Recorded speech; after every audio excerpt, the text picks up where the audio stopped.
मेरा नाम आदित्य सिंह चौहान है। मैं तहसीलदार मंडला के अंतर्गत में जनगणना लिपिक का कार्य मुझे सौंपा गया है।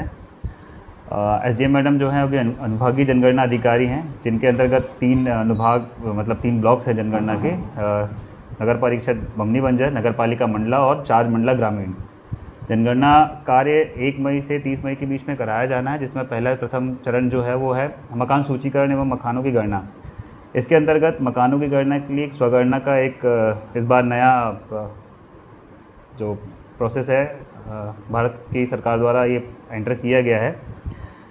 इसके अंतर्गत आप खुद अपने मकान की स्थिति और अन्य सामान्य जानकारी इसमें एंटर करके बहुत इजीली उसमें आप एंटर बता सकते हैं उनको। प्रगणक जब आपके घर में आएंगे, जो आईडी उस पर जनरेट होगी आपकी स्वगणना करने के बाद में, वो आईडी एंटर करने के बाद में वो केवल आपके मकान के जो संख्या है वो उसमें एंटर करेंगे, कुछ बेसिक डिटेल्स एंटर करेंगे और वो डाटा सिंक्रोनाइज हो जाएगा।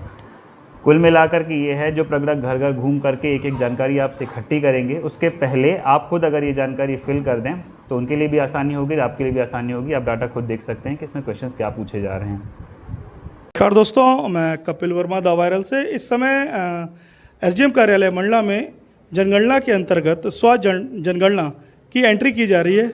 हम आपको दिखाते हैं कैसे क्या है एंट्री होती है और कितने आसान तरीके से आप इस जनगणना में अपनी भागीदारी सुनिश्चित कर सकते हैं। देखिए, सबसे पहले आपका ज़िला पूछा जा रहा है, ज़िला और पिन कोड पूछा जा रहा है। उसके बाद गूगल मैपिंग के द्वारा आप जहां पर रहते हैं उसे कोड किया जाएगा।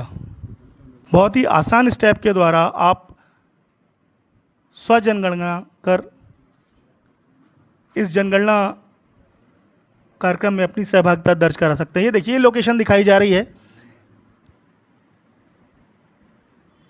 गूगल मैप पे आपका जो घर है उसे एड्रेस कोड किया जा रहा है। यहाँ पर सभी जो हैं वो इसी बात की ट्रेनिंग लेने आए हुए हैं। समाचार के दौरान किस तरीके से आप इसमें फीडिंग कर सकते हैं उसकी लिंक आपको प्रोवाइड कराई जाएगी। आप घर बैठ के स्वगणना में अपनी सहभागिता दर्ज करा सकते हैं। ये देखिए, रेड मार्क आपको दिखाई दे रहा होगा स्क्रीन पे और ये सामने हिंदी में लिखा आ रहा है स्थान की पुष्टि करें। ये हम आगे बढ़ गए हैं। गूगल मैप पे आपका जो मकान का एड्रेस था वो कोड कर दिया गया है। ये देखिए, फॉर्म का अगला हिस्सा पहुंच गए हम। यहाँ पर पूछा जा रहा है जनगणना में मकान के फर्श में प्रयुक्त सामग्री। ये सामग्री पूछ रहे हैं, आपके यहाँ फर्श है या कच्चे उससे बना हुआ है, उसको फिल करना है आपको। अगला स्टेप आ गया। यहाँ पर क्या लिखा हुआ, प्रमुख सामग्री क्या है, आपके यहाँ लेंटर डला है, टीन शेड है, क्या है, उसके बारे में पूछा जा रहा है। देखिए, अगले स्टेप पे हम चलते हैं। जैसा भी आपके मकान में यदि लेंटर है, टीन शेड है, जो भी है वह आपको यहाँ पर फिल करना है। जनगणना की में मकान की स्थिति जो भी है आपकी, अच्छी है, जर्जर है, जो भी है पूछा जा रहा है आपसे, उसे आप फिल करें। ये अगले स्टेप पे आ गए हम। परिवार में रहने वाले सदस्यों की कुल संख्या पूछी जा रही है। परिवार के मुखिया का नाम। ये देखिए, हिंदी में भी इसे टाइप करना पड़ेगा, ये दिखा रहे हैं यहाँ पर। गौर करने वाली बात यह है कि इस पूरे फॉर्म को फिल करने के दौरान आपके द्वारा या आपसे किसी भी तरीके का आधार कार्ड, पैन कार्ड या कोई भी अन्य जो ज़रूरी दस्तावेज है वह नहीं मांगे जा रहे हैं। बेसिक जानकारी के आधार पर यह फॉर्म फिल किया जा रहा है। ये देखिए, अगले कॉलम में सदस्यों की संख्या मांगी जा रही है। परिवार में विवाहित दंपतियों की संख्या मांगी जा रही है। ये देखिए, आगे बढ़ गए हम। फॉर्म का अगला हिस्सा आ गया यहाँ पर। ये आप देखिए, पेयजल के लिए आपके पास क्या व्यवस्था है, नगर पालिका का नल उपयोग कर रहे हैं आप या जेट लगा हुआ है आपके घर में, परिसर के अंदर है या नहीं है, जो नल है, प्रकाश की क्या व्यवस्था है, जैसे लाइट लगी है आपके यहाँ या सोलर से आप उपयोग कर रहे हैं। शौचालय की व्यवस्था पूछी गई है। ये अगला कॉलम और है, किस प्रकार का है, सेप्टिक टैंक वगैरह बने हैं या नहीं बने हैं। ये बेसिक जानकारी पूछी जा रही है। किसी भी तरीके का ऑफिशियल डॉक्यूमेंट आपसे नहीं मांगा जा रहा है। अन्य कोई सुविधाएं जो घरों में रहती हैं, जैसे टीवी, स्मार्टफोन, इंटरनेट की क्या व्यवस्था है, टीवी है कि नहीं है, ये बेसिक जानकारी आपसे पूछी जा रही है पूरे फॉर्म के दौरान। खाना पकाने के लिए आप किस ईंधन का उपयोग करते हैं, एलपीजी, पीएनजी, ये 2 ऑप्शन दिए जा रहे हैं। ये देखिए, ये फॉर्म के अगले हिस्से में आप आ गए हैं। ये देखिए, अगला क्या पूछ रहा है, टेलीविज़न वगैरह के बारे में पूछ रहा है। रेडियो ट्रांजिस्टर घर में है कि नहीं है, पूरी बेसिक जानकारी आपसे पूछी जा रही है। लैपटॉप है कि नहीं है, डीटीएच है, दूरदर्शन देखते हैं आप, ध्यान दीजिएगा, पूरे भी फॉर्म फिलिंग के दौरान किसी भी तरीके का सरकारी दस्तावेज, आपका Aadhaar card, PAN card, driving licence number, ये सब आपसे नहीं मांगा जा रहा है। जैसा कि हमारी एसडीएम मंडला से बात हुई, उनका साफ कहना था कि जो भी यहाँ पर जनगणना का कार्य करने आएंगे आपके पास, उनके पास आई कार्ड मौजूद रहेगा, आप उनकी जानकारी ले सकते हैं।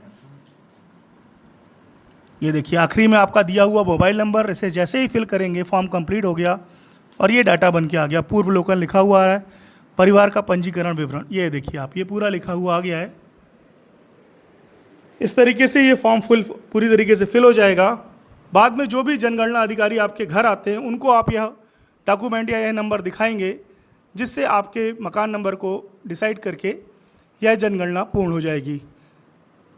किस तरीके से यह ट्रेनिंग दी जा रही है, हमारे साथ अनादि वर्मा जी मौजूद हैं। हम अनादि भाई साहब से जानेंगे कि इस जनगणना में किस तरीके से हम अपनी सहभागिता दर्ज करा सकते हैं। अभी जनगणना का जो कार्य प्रारंभ होने वाला है, उसके तहत 30 तारीख तक स्वगणना का कार्य जारी है, जिसके अंतर्गत हमारे जितने भी जनशिक्षक हैं, इनके माध्यम से हर गांव-गांव तक काम होना है।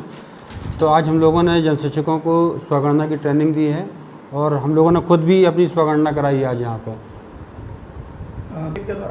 स्वगणना में अपन खुद की जानकारी खुद भर सकते हैं। इसमें फ़ायदा ये है कि कम समय में पूरी जानकारी हो जाती है, किसी प्रकार के कोई दस्तावेजों की ज़रूरत नहीं है।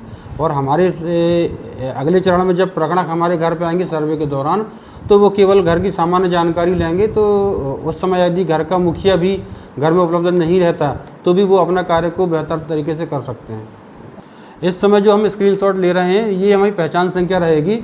उस समय जब सर्वे टीम हमारे घर में आएगी तो उनके ये संख्या बताएंगे, परिवार संख्या, पहचान संख्या। तो इसके हिसाब से वो थोड़ी सी जानकारी जो लेना, बहुत कम जानकारी उनको लेना होगा, वो जानकारी हमसे लेंगे और काम बहुत सरल हो जाएगा।